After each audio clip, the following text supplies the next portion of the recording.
Good morning, everybody. I'm hoping that you're all safe and well after yesterday's shocking weather. I understand it's sort of moved down the South Island overnight, so I'm hoping that the South Islanders are safe and dry to some extent. I live in the Wairarapa, so we had some really interesting weather yesterday, obviously, civil defence alert and etc. But thankfully my house only had a small amount of leakage, so we were doing all right, and it was certainly cold. First fire of 2026 yesterday, so there you go. I wanted to talk today about, my family has a saying. Now, I don't know whether if anybody else will recognize this, but it's a saying in my family, which is there's more than one way to skin a cat. Now, before anybody gets upset, I've never skinned a cat in my life, and I don't know any of my family that has either. But the saying pretty much means there's always an alternative. There's always another way. So when somebody tells me that there is no other way, I don't tend to believe them. There is always another way. We may not like it, so the option that we have may not be the preferred option, but there is always an option, right? Because everything is about choice. And at the moment, that I've been asked to comment quite a lot recently, since the New Zealand Economic Forum and on a couple of different sort of radio stations around statements that have been made around superannuation and how superannuation is unaffordable. And we have no alternative as a country but to raise the age of superannuation. And the age of superannuation that Treasury, for example, has suggested we need to raise it to make it sustainable is 72 or 73. Now, I want to tell you a story about Treasury. So when I was a minister, I was the Minister for Internal Affairs, and every year ministers have to go through what is a budget bid process. And at that time, it was different than it is today, where you have to get an invite. Today, you have to get an invite from the Minister of Finance, I understand. But in my day, you had to put forward what was necessary expenditure to deliver either on business as usual services or on a policy position of the government. And the business as usual position for the internal affairs at the time that I was working on was around passports. So it was around the security of passports and around the process of creating the passport. And it needed a budget bid because it needed investment into that particular area. And so we put forward what was the quote that we had, based on a number of quotes. This is the amount of money that we need and that we feel that we can deliver this service to the New Zealand public for this amount of money. And Treasury cut it in half. And I got the young people from Treasury in my office and my officials from Internal Affairs. And I said to the Treasury guy, how do you justify cutting it in half? And he says, well, we just think you can do it cheaper.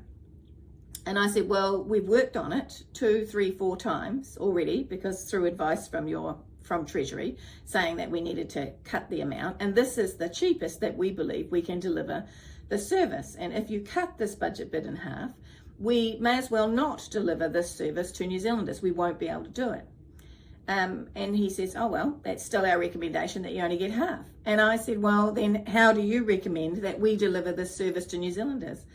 And this young person's answer was, well, that's not my job. My job's not to actually come up with how you solve a problem. My job's just to tell you that we're not going to pay for it. So put that into the context of what is Treasury's suggestion out there that superannuation needs to rise to 72 or 73 to be affordable.